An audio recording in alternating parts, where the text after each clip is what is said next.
tajuk Mengapa Saya Pilih Chuang Ho. So menarik kan? Hari ini saya menjemput VM Intan Suraya Syahdan. Silakan. Terima kasih. Bismillahirrahmanirrahim. Assalamualaikum warahmatullahi wabarakatuh. Apa khabar semua?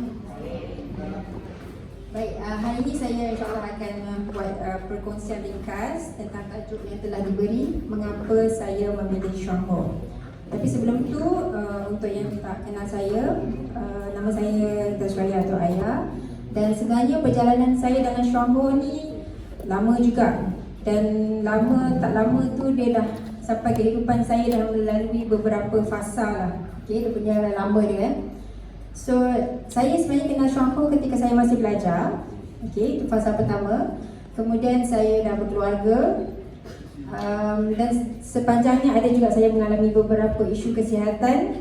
So, ini adalah antara beberapa fasa yang saya alami ketika saya dalam Chuang Ho dan sampai sekarang 2026. Jadi hari ini saya akan buat perkongsian daripada sebenarnya mengapa saya pilih Chuang Ho. Jawapannya adalah berbeza dan berubah pada setiap fasa kehidupan sebenarnya. Baik, awal perkenalan. Tadi saya cakap saya kenal Chuang Ho waktu saya masih belajar kan. Situasinya ialah saya masih belajar dan saya ada buat part time kerja sebenarnya. Dan pada waktu itu saya memang dah nak berhenti sampai part time sebab saya nak fokus pada final year. Pada waktu itulah kita dah biasa ada pocket money kan. So walaupun kita nak berhenti part time tu, kita macam tercari-cari apa lagi bisnes yang benda yang kita boleh buat untuk cari duit. So masa itu sebenarnya saya memang tengah cari MLM. Kelakar kan, sebab ramai orang dengan MLM lari, saya tengah nak cari. So kenapa? Jadi pada waktu itulah saya dihadirkan dengan seorang insan ni, upline saya.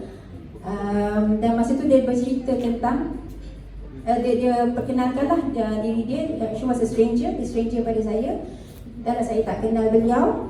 Dan dia beritahu tentang Chuang Ho, benda yang saya tak pernah dengar. So imagine somebody datang pada you hari ni, you tak kenal dia dan dia cerita pasal benda baru kan. So apa yang saya buat, balik rumah saya terus google Chuang Ho scam. Sebab saya nak tahu ada tak. Saya tak cari benda-benda baik, sebab kalau kita cari benda baik mungkin kita jumpa kan. So saya nak cari benda buruk dulu supaya senang lah reject kalau ada apa-apa. So saya cari Chuang Ho scam, tak ada apa-apa. Tak ada apa-apa yang scamish pasal Chuang Ho. Sebab kita tak pernah dengar kan nama Chuang Ho ni. Dan inilah logo dia lah pertama kali. Sebenarnya masa saya kecil-kecil, mak saya pernah makan linzi. Okay, so saya terus call mak saya. Saya cakap, dulu mak makan linzi tu kenapa stop Mak kata, sebab ada orang kata linzi tu tak sesuai untuk cuaca kat Malaysia. Okay. So sebab dia tu, mak saya suka dengar cakap orang kan. So sebab dia tu tidak menguatkan untuk saya judge Chuang Ho waktu tu. Saya kata okey lah, tak ada masalah. Saya tak rasa ada apa-apa red flag yang ditemui. Jadi saya pun sebenarnya faham juga sedikit asas MLM. Sebab masa saya kecil-kecil dulu, biasalah kalau ada budak-budak kecil kat sini kan, datang meeting MLM sebab mak bawa kan. So saya dulu masa kecil pun pernah juga join mak saya datang meeting MLM. Jadi masa kecil persepsi saya tentang MLM ialah duit banyak, kereta besar, macam tu lah kan. Jadi saya macam okey lah, saya faham MLM memang boleh buat duit. Dan waktu saya belajar pun memang ada kawan-kawan yang buat MLM dan berjaya, dapat banyak duit. Tapi diorang ada yang tak habis belajar, ada yang putus kawan. So saya masa tu dah rasa MLM ni boleh buat duit, tapi ada tak MLM yang buat saya tak lupa diri. Sebab tu saya mencari MLM pada awalnya. Saya nak cari MLM tapi saya tak nak lupa diri. So that was the idea lah dalam kepala saya. Jadi bila upline saya datang, this stranger datang nak cerita pasal konsep MLM, saya dah ready untuk mendengar. Okay, saya dah sedia untuk mendengar sebab saya dah faham pasal MLM. Saya tahu MLM boleh buat duit, tak ada benda-benda red flag. Dan saya selalulah datang meeting dan selalu berhubung dengan upline. Masa tu meeting dekat Crystal Crown zaman tu, dan tak ada WhatsApp apa tau. So upline selalu call dan upline duduk jauh, tapi setiap kali hantar barang tak ada online, upline selalu hantar barang manually. Jadi waktu itulah kita berhubung membina kita punya relationship daripada stranger tadi. Dan sebenarnya waktu itu pun saya dah mula bina rangkaian. Jadi kenapa saya pilih Sean Ho waktu itu? Saya rasa timing dia memang cantik. Saya memang tengah cari MLM dan bertemu dengan MLM. So saya rasa jawapan dia masa itu adalah timing dia just nice lah. Lepas tu fasa kedua pula, berumah tangga. Bila saya dah berumah tangga, saya nak jaga kehamilan rumah tangga kan. Dan saya konon-konon pula kita baru kahwin, kita nak jadi isteri misali dan sebagainya. Saya terus stop buat apa-apa business activity Sean Ho. So sebelum tu sebenarnya sebelum kahwin saya memang aktif datang meeting malam, meeting weekend, meeting kat rumah upline dan sebagainya. Kebetulan rumah upline dekat. Lepas tu saya stop terus. Bila saya stop meeting dan business activity je lah sebenarnya. Tapi kita tak biasa, kita dah biasa ada duit kan. So kita tak apa kata orang, tak boleh tak ada duit. So saya ada juga menjalankan bisnes dari rumah. Okay. Lepas tu kita dah tak buat bisnes, kita jadi suri rumah. Waktu tu saya pun menghabiskan saya punya masters, banyak master kan. Sudahlah kita dah, master kita dah habis. Lepas tu kita tak buat bisnes Sean Ho, apa lagi kita buat? Kita mengembangkan keluarga kita lah, daripada anak 2 ke anak 3. Dan hinggalah saya sedang mengandungkan anak ketiga waktu itu, okay? Jadi masa itu walaupun saya tak aktif menjalankan bisnes, saya sebenarnya saya dah jadi loyal consumer. Sebab awal-awal kahwin itu saya dah datang meeting dan saya dah memang yakin dan confident dengan products. Saya memang bagi anak-anak saya, family saya makan products. Tapi tentang bisnes saya kata nanti dulu lah. Waktu itu saya punya persepsi, saya faham pasal bisnes Sean Ho, okay? Sebab saya membesar dengan passive income, so saya faham konsep passive income itu. Tapi pada saya, nantilah bila anak-anak dah besar, dah masuk universiti nanti, dari light baru saya nak datang buat Sean Ho. Okay, jadi saya teruskan sebagai pengguna sahaja. Tetapi, kat mana turning point dia? Turning point dia ialah, anak saya sulung belum lagi masuk universiti waktu ni. Tapi ada 2 benda yang saya ingat. First adalah ahli keluarga terdekat saya kena kanser. Dan poin yang kedua ialah salah seorang rakan sekolah lama saya hilang punca pendapatan keluarga. Masa ni immediately saya terus saya immediately kepada yang kanser tu dia kena makan linzi. Okay? Dan yang kedua tu dia mesti kena buat bisnes Sean Ho. Sebab apa? Sebab anak-anak dia 3-4 orang kecil lagi kata silap saya. Suami dia tiba-tiba aksiden dan meninggal. Okay? Dan kawan saya ni suri rumah. Imagine dah banyak tahun tak bekerja. Macam saya pun dah hampir 20 tahun tak jadi engineer. Takkan tiba-tiba kita nak interview jadi engineer kan? Fresh grad punya level pun tak boleh sebab teknologi dah berubah. So saya kata pada situasi dia, saya kata memang tak ada benda lain yang dia boleh buat dengan cepat dan sustainable. Saya kata dia mesti kena buat Sean Ho. Tapi kenapa cousin saya ni tak makan linzi? Kan dulu saya dah pernah bagi tahu dia banyak-banyak tahun dulu. Sebab saya pernah bagi tahu dia sekali je, betul tak? Jadi bila saya nak cerita balik dekat dia, saya tak tahu macam nak cakap. Walaupun saya confident, tapi bila kita nak prospecting dengan orang sakit, kena ada cara dia kan. So saya dah lama tak datang meeting, so saya tak tahu macam mana cara dia. Dan macam mana saya nak cerita tentang buat bisnes Sean Ho? Sedangkan saya memang tahu marketing plan dia, tapi bila kita sendiri tak buat, macam mana kita nak suruh orang buat? Okay, so saya tak tahu macam nak ajak. Saya nak suruh dia buat bisnes Sean Ho. Saya yakin dengan bisnes, tapi kan masa tu saya kata nanti dululah. So macam mana saya nak ajak dia?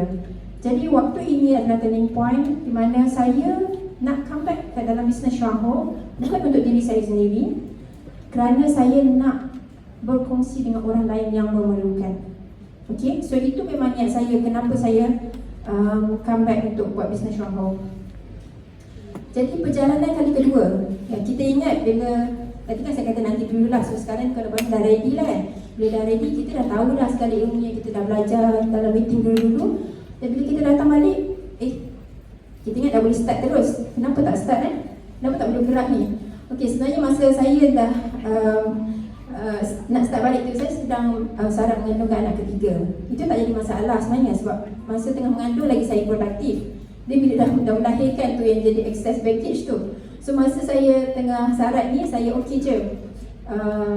Dan masa tu kebetulan tahun 2018, plan 111 baru diperkenalkan. So saya macam Kita orang lama kita rasa action lah, sebab marketing plan lama tu kita rasa macam okey, sekali ada plan satu-satu, oh kacang macam ni. Tapi bila dah a few months, anak saya pun dah lahir dah, dan lepas pantang apa semua, kenapa tak gerak-gerak lagi? Okey, jadi masa tu lah upline saya kata kena datang meeting. Masa tu walaupun kita ada ilmu tapi kita tak boleh terus start. Kita dah lama tinggalkan kamu, so kena datang meeting. So bila datang meeting semula, semangat dia lain tau. Dia bukan macam bila saya dah dapat hidayah nak buat balik tu, bukan kita excited ni okey nak pergi meeting je, tak ada. Kita memang lah bonus pun tak berapa, sebab network pun dah banyak tak ada kan. Jadi semangat nak datang meeting tu, ya Allah malasnya, bersama-sama pun rasa berat nak datang hari ni kan. Mesti macam kalau cuaca mendung tu, mesti minggu lepas hujan kan ramai tak datang. So memang rasa beratnya nak datang. Tapi masa dulu-dulu, banyak-banyak tahun dulu, ramai leaders diingatkan ikut bodoh-bodoh cakap apply. Anda dengar tak? Ikut bodoh-bodoh cakap apply. So for the sake of ikut bodoh-bodoh cakap apply tu, saya pun datang lagi. Sistem kata macam tu, kita follow je lah. Dan juga saya pasakkan dalam kepala saya nak tunggu saya punya ready tu sampai bila. By the time saya ready tu, agaknya orang-orang dah tak ada dah untuk share. Sebab saya, kalau tak salah saya, upline saya kata kalau dia dah jadi go diamond, dia nak duduk rambutan nanti. Nanti kan saya tanya upline dah tak ada macam mana kan. So kita nak tunggu kita punya ready tu. Saya kata tak apalah, walaupun banyak anak-anak saya heret pergi meeting, kadang-kadang keluar masuk dah menangis sebenarnya. Saya kata saya nak datang je meeting tu. Saya ready ke tak ready nak share waktu tu belakang cerita. Saya nak absorb dulu all the ilmu. Nanti bila time dah ready untuk saya share lah. Okay, so itu saya punya yang memberikan saya punya semangat lah untuk saya datang meeting. Okay, nak katakanlah kalau rasa berat datang meeting tu biasa. Tapi setiap kali berat tak berat saya datang meeting, kadang-kadang tak sampai penuh lah, separuh lah suku dah datang je. Setiap kali lepas meeting sampai sekarang, saya tak pernah menyesal. At the end of the meeting saya akan cakap, si baik datang meeting hari ni kan. Okay. Lepas tu COVID happen. So Alhamdulillah, sebaik saya buat keputusan untuk paksa diri saya datang meeting waktu kita malas tak malas tu kan. Tiba-tiba COVID, dan masa COVID ni kita buat online meeting dan sebagainya, dan masa ini saya dah ready dah untuk host saya punya online meeting for saya punya network. Okay, masa ni sekali ilmu-ilmu yang saya serap ambil masa anak-anak saya menangis tentang tu, saya dah dapat sampaikan. Dan masa ni juga saya dah bersedia untuk berdiri atas kaki sendiri dan membimbing. Kalau tidak kita bawa upline kita je pergi mana kan. So bila kita dah seorang-seorang, kita dah sebenarnya dah boleh dah. Dan masa ni juga ramai orang approach kita untuk masalah kesihatan. Sebab ingat tak masa lockdown tu kan, ramai orang takut kena COVID, takut kena quarantine sebagainya. Jadi masa ni saya dah boleh guide dah. Dan Alhamdulillah masa lockdown tu juga saya dapat achieve fast manager.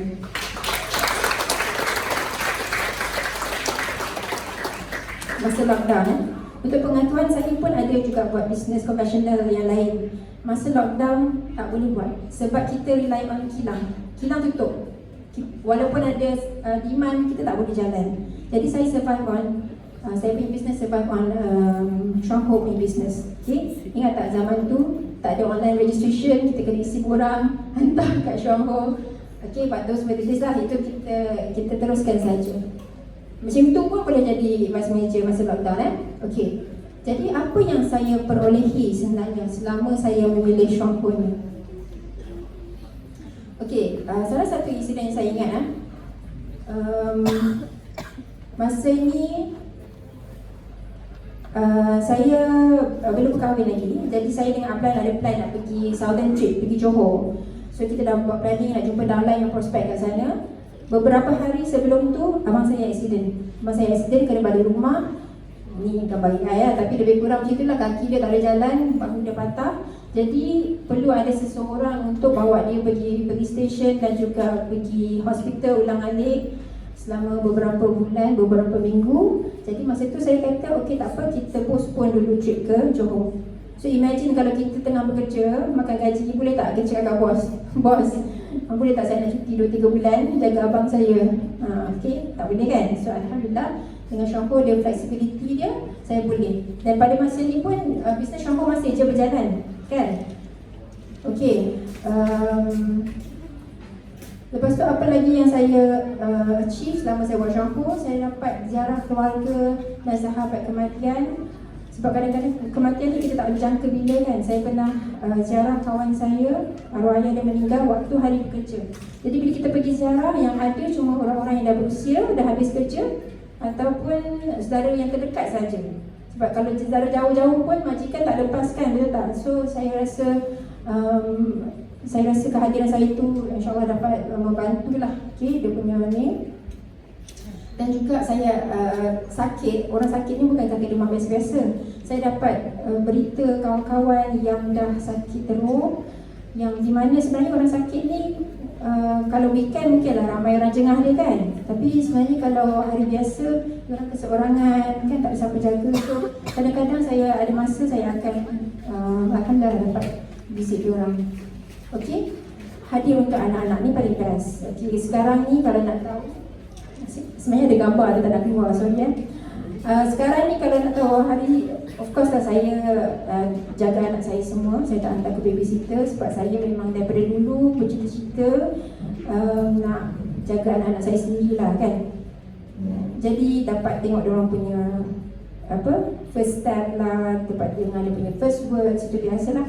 Dan juga report card day semua saya boleh hadir, Alhamdulillah. Sekarang ni hari sukan sekolah, diorang tak buat weekends tau. Dulu kan kita parents semua boleh datang tengok. Sekarang sekolah buat hari biasa, hari bekerja. Lepas tu dia memang tak ajak parents. Tapi kita pergi saya pergi, suami saya ambil cuti dan kita pergi park dekat tepi padang tu, kita sekolah dengan anak kita berlari. Jadi okey lah, kita dapat lah. Benda ni seronok lah untuk anak-anak sebenarnya. Okey, so saya tak dapat lepas live events dia orang. Lepas tu tak adalah masa saya ni banyak sangat, tapi Alhamdulillah dapat juga saya cuci masa untuk berkhidmat lebih kepada komuniti, ambil tahu tentang hal-hal semasa. Dan bila ini pun salah satu cara untuk kita networking, sebab saya ni tak ramai kawan. Okay, so antara cara dia untuk kita nak cari orang ialah kita rapatkan diri, contribute dengan komuniti. Okay, dan juga yang paling saya rasa hargailah, saya rasa best sangat buat Syampo ni, saya juga pernah diuji kesihatan. Yang saya rasa antara dua isu kronik yang saya pernah alami beberapa tahun lepas. Satu masa tu 2 minggu saya tak mahu keluar, saya tak mahu jumpa orang. Okey, dan ada satu tahun lepas sebenarnya saya bertarung dengan eczema psoriasis yang agak kronik lah pada saya. Okey, waktu kita tengah sakit lepas tu kita down kan. So kadang-kadang kita rasa memang tak nak jumpa orang lah. Jadi kalau kita makan gaji kan, stresnya, betul tak? Kalau orang tengah makan gaji, stres kan? Jadi kadang-kadang kita ni manusia biasa, betul tak? Sometimes kita kena recharge agaknya. Okay? Walaupun saya 2 minggu tak berjumpa dunia luar tu, masa tu jangan kata dunia luar lah, anak-anak saya pun masa tu kita tengah alami satu fasa yang kita tak adalah satu fasanya. Walaupun macam tu, kita ada teknologi kan. So kalau ada orang nak beli barang, kita terpaksa layan lah. Tapi kat WhatsApp kita tak ada emoji-emoji yang senyum-senyum walaupun kita tengah down sebenarnya. So yang menariknya bisnes Syampo ni, kita boleh buat je, sakit ke tak sakit ke, kita boleh jalankan. So walaupun saya tak jumpa orang, walaupun saya dalam keadaan kesakitan, kesusahan ke, kesedihan ke masa tu, Alhamdulillah bisnes Syampo masih boleh berjalan. Dan bila kita tengah sakit sebenarnya, kita perlukan lebih banyak produk, betul tak? Itu pun stres juga kan, nak beli banyak produk tak ada duit, tapi kita tahu solution dia dekat sini, kita boleh cari balik duit dekat sini. So Syampo je lah pilihan yang terbaik lah kan pada saya waktu itu. Jadi kesimpulannya, itulah beberapa fasa dalam kehidupan saya kan. Cerita saya tak seberapa ni, tapi kalau boleh tengok fasa dia daripada sebelum saya kahwin sampai saya dah berkahwin, dah beranak pinak, dan juga sampai masa tengah sakit dan sebagainya, Syampo boleh diadaptasi dengan setiap perubahan fasa tersebut. Bukan novel je tau, boleh diadaptasi. Okey, jadi macam mana kita nak adaptkan Syampo dalam kehidupan kita pilih. Okey, tak ada syaratnya. Syongho dah sediakan, kita adjust it accordingly. Lepas tu saya jadikan Syongho ni sebagai kenderaan untuk tiba ke destinasi. Destinasi kita pada setiap fasa tu berubah-ubah. So kita dah sampai destinasi ni, kita nak pergi tempat lain pula, kita gunakan kenderaan Syongho lagi. Lepas tu kita dah tiba-tiba tengah jalan, kita nak melencong tempat lain. Untuk sampai ke destinasi tu kita gunakan Syongho, tak ada masalah. Dan kalau tengok banyak pit stop tu masalah saya lah, jangan yang buruk tu jangan ikut. Tapi yang penting saya tak pernah turun kereta api. Buktinya boleh tengoklah saya punya, itu ada orang tegur, dia kata saya punya membership number tu lama sangat, macam otai sangat kan. Itu bukti saya tak pernah turun kereta api lah. Saya memang loyal consumer daripada dulu. Dan yang menariknya, kalau kita mengalami Syongho punya journey, kita tak perlu tinggalkan kehidupan. Okay, kita tak boleh tinggalkan kehidupan. You nak duduk jauh ke, you nak duduk dekat ke, kat mana-mana. Saya dah berpindah ke beberapa tempat sebenarnya. Kita boleh jalankan Syongho bila-bila masa, ikut mood kita, mood kita tengah down ke, mood kita tengah apa, kita boleh buat. Malah kehidupan lebih bermakna dan dihargai. Dan kalau saya boleh share sikit lagi, dulu masa awal-awal dulu kan, kalau ada orang tanya suami saya tak kisah. Kalau ada orang tanya suami saya, wife dia kerja apa? Dia dengan lajunya akan cakap, wife apa tak kerja, dia duduk rumah je. Okay, suami saya akan cakap macam tu. So betul lah tu, memang tak kerja kan. Okay, tapi sekarang ni, baru-baru ni dia selalu pergi main basketball, selalu bawa kereta. So hari tu saya guna kereta datang sini, dan dia naik LRT pergi basketball. So ada kawan dia tanya, asal hari ni kau naik LRT? Kereta kau mana? Lepas tu suami saya cakap, oh, wife aku bawa dia pergi meeting MLM. So pada saya itu adalah titik tertinggi kita. Maksudnya, apa yang saya nak sampaikan dekat sini ialah mungkin pasangan kita nampak apa yang kita buat ni valuable. Bukan benda bisnes mak-mak dekat rumah. Ni adalah satu bisnes yang besar. Saya rasa itu lepas dah pergi bus manager pergi seminar kot, baru dia nampak. Okay, dalam gambar tu sebenarnya ada gambar dia. So kalau ada kalau makan-makan di event tu, insyaAllah dia datang lah. Kalau event macam ni dia tak ada. Jadi sekian saja. Sebelum saya akhiri, saya ingin mengucapkan terima kasih kepada sistem, kerana memberi peluang saya berdiri di sini, kepada upline saya, Puan Malinda yang sangat sabar, upline Pak Umur Abang Nazri, dan juga upline kepada kebanyakan kita di sini, Dapur Nurliza. Terima kasih banyak-banyak. Terima kasih kepada Syongho kerana menyediakan fasiliti yang hebat ini. Dengan slide saya tak seberapa tapi nampak macam wow sangat kan. Dan terima kasih kepada Syongho juga kerana menyediakan peluang yang orang-orang biasa macam saya pun boleh kecapi. Okey, anda semua petang lagi. Terima kasih.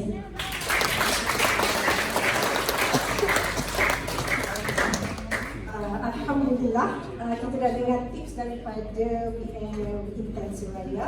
So sesiapa yang belum sampai VM, kena cepat-cepat sampai VM supaya boleh bawa pasangan ke seminar 2 hari 1 malam. So pasangan akan macam dia lah, dia percaya. Yang belum, cepat-cepat sikit dapat saya. Kalau yang belum ada. Okey, terima kasih Ayah. Okey, untuk speaker yang terakhir pada petang ini, last but not